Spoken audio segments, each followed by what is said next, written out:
நாமக்கல் மாவட்டம் குமாரபாளையம் பகுதிகளில் காவிரி வெள்ள நீரால் பாதிக்கப்பட்டு அரசு பள்ளி மற்றும் திருமண மண்டபங்களில் தங்க வைக்கப்பட்டுள்ளவர்களை முன்னாள் அமைச்சரும் குமாரபாளையம் சட்டமன்ற உறுப்பினருமான தங்கமணி நேரில் சந்தித்து அவர்களது குறைகளை கேட்டறிந்தார்.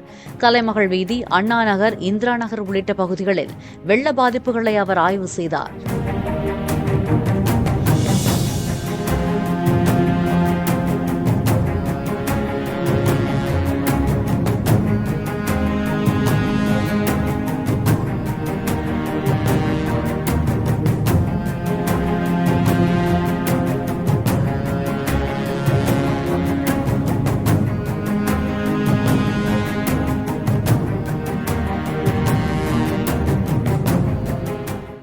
பிளே ஸ்டோர் மற்றும் ஆப் ஸ்டோரில் இருந்து பாலிமர் செயலியை QR கோடு மூலம் பதிவிறக்கம் செய்யுங்கள்.